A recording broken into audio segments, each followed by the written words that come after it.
जितिया व्रत की कहानी। जितिया व्रत संतान की लंबी आयु और सुख समृद्धि के लिए रखा जाने वाला व्रत है। इस दिन भगवान श्री गणेश, माता पार्वती और शिवजी की पूजा एवं ध्यान के बाद बताई गई व्रत कथा भी सुननी चाहिए। इसकी पूजा शिवजी को प्रिय प्रदोष काल में करनी चाहिए।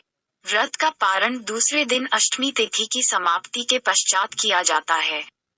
इस व्रत में पूरे दिन निर्जला यानी कि बिना जल ग्रहण किए व्रत रखा जाता है। ये पर्व उत्तर प्रदेश, बिहार, झारखंड, पश्चिम बंगाल और नेपाल के मिथिला और थरुहट में आश्विन माह में कृष्ण पक्ष के 7वें से 9वें चंद्र दिवस तक 3 दिनों तक मनाया जाता है। जितिया व्रत की पूजा विधि। जितिया व्रत के पहले दिन महिलाएं सूर्योदय से पहले जागकर स्नान करके पूजा करती हैं और फिर एक बार भोजन ग्रहण करती हैं और उसके बाद पूरा दिन निर्जला व्रत रखती हैं। इसके बाद दूसरे दिन सुबह सवेरे स्नान के बाद महिलाएं पूजा पाठ करती हैं और फिर पूरा दिन निर्जला व्रत रखती हैं। व्रत के तीसरे दिन महिलाएं पारण करती हैं। सूर्य को अर्घ्य देने के बाद ही महिलाएं अन्न ग्रहण कर सकती हैं।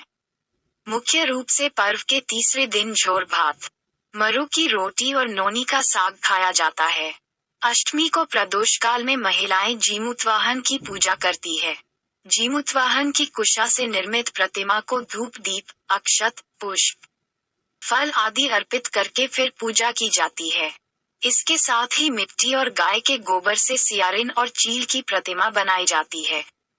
प्रतिमा बन जाने के बाद उसके माथे पर लाल सिंदूर का टीका लगाया जाता है।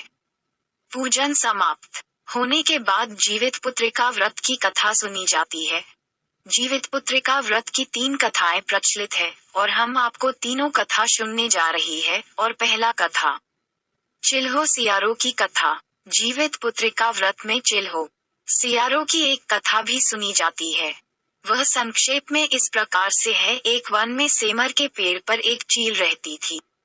पास की झाड़ी में एक सियारिन भी रहती थी। दोनों में खूब पटती थी। चिल्हो जो कुछ भी खाने को लेकर आती उसमें से सियारिन के लिए जरूर हिस्सा रखती। सियारिन भी चिल्हो का ऐसा ही ध्यान रखती। इस तरह दोनों के जीवन आनंद से कट रहे थे। एक बार वन के पास गांव में औरतें जियोतिया के पूजा की तैयारी कर रही थी। चिल्हो ने उसे बड़े ध्यान से देखा और अपनी सखी सियारो को भी बताओ। फिर चिल्हो, सियारो ने तय किया कि वे भी यह व्रत करेगी। सियारो और चिल्हो ने जियोतिया का व्रत रखा। बड़ी निष्ठा और लगन से दोनों दिन भर भूखे प्यासे मंगल कामना करत व्रत में रही, मगर रात होते ही सियारिन को भूख प्यास सताने लगी। जब बर्दाश्त न हुआ तो जंगल में जाके उसने मांस और हड्डी पेट भरकर खाया। चिल्हो ने हड्डी चबाने के कड़कड़ की आवाज सुनी तो पूछा कि यह कैसी आवाज है। सियारिन ने कह दिया, बहन भूख के मारे पेट गुड़गुड़ा रहा है, यह उसी की आवाज है। मगर चिल्हो को पता चल गया। उसने सियारिन को खूब लताड़ा कि जब व्रत नहीं हो सकता तो संकल्प क्यों लिया था। सियारिन लजा गई पर व्रत भंग हो चुका था। चिल्हो रात भर भूखे प्यासे रहकर व्रत पूरा की। अगले जन्म में दोनों मनुष्य रूप में राजकुमारी बनकर सगी बहनें हुई। सियारिन बड़ी बहन हुई और उसकी शादी एक राजकुमार से हुई। चिल्हो छोटी बहन हुई, उसकी शादी उसी राज्य के मंत्री पुत्र से हुई। बाद में दोनों राजा और मंत्री बने। सियारिन रायानी के जो भी बच्चे होते वे मर जाते, जबकि चिल्हो के बच्चे स्वस्थ और हट्टे कट्टे रहते। इससे उसे जलन होती। उसने कभी उनका सर कटवाकर डब्बे में बंद करा दिया, पर वह शीश मिठाई बन जाती और बच्चों का बाल तक बांका न होता। बार बार उसने अपनी बहन के बच्चों और उसके पति को मारने का प्रयास भी किया, पर सफल न हुई। आखिरकार दैव योग से उसे भूल का आभास हुआ। उसने क्षमा मांगी और बहन के बताने पर जीवित पुत्रिका व्रत विधि विधान से किया, तो उसके पुत्र भी जीवित रहे। जितिया व्रत जीमूतवाहन की कथा। इस कथा के अनुसार जीमूतवाहन गंधर्व के बुद्धिमान और राजा थे। जीमूतवाहन शासक बनने से संतुष्ट नहीं थे और परिणामस्वरूप उन्होंने अपने भाइयों को अपने राज्य की सभी जिम्मेदारियां दी और अपने पिता की सेवा के लिए जंगल चले गए। एक दिन जंगल में भटकते हुए उन बुढ़िया विलाप करती हुई मिलती है। उन्होंने बुढ़िया से रोने का कारण पूछा। इस पर उसने उसे बताया कि वह सांप नागवंशी के परिवार से है और उसका एक ही बेटा है। एक शपथ के रूप में हर दिन एक सांप पक्षीराज गरुड़ को चढ़ाया जाता है और उस दिन उसके बेटे का नंबर था। उसकी समस्या सुनने के बाद जिमुतवाहन ने उन्हें आश्वासन दिया कि वह उनके बेटे को जीवित वापस लेकर आएंगे। तब वह खुद गरुड़ का चारा बनने का विचार कर चट्टान पर लेट जाते हैं। तब गरुड़ आता है और अपनी अंगुलियों से लाल कपड़े से ढके हुए जिमुतवाहन को पकड़कर चट्टान पर चढ़ जाता है। उसे हैरानी होती है कि जिसे उसने पकड़ा है वह कोई प्रतिक्रिया क्यों नहीं दे रहा है। तब वह जिमुतवाहन से उनके बारे में पूछता है।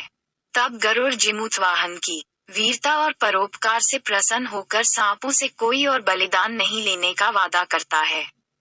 मान्यता है कि तभी से ही संतान की लंबी उम्र और कल्याण के लिए जितिया व्रत किया जाने लगा। जितिया व्रत की कथा। महाभारत से महाभारत युद्ध में पिता की मृत्यु के बाद अश्वत्थामा बहुत क्रोधित था। वह पिता की मृत्यु का बदला लेने के लिए पांडवों के शिविर गया और उसने 5 लोगों की हत्या कर दी। उसे लगा कि उसने पांडवों को मार दिया, लेकिन पांडव जिंदा थे। जब पांडव उसके सामने आए तो उसे पता लगा कि वह द्रौपदी के 5 पुत्रों को मार आया है।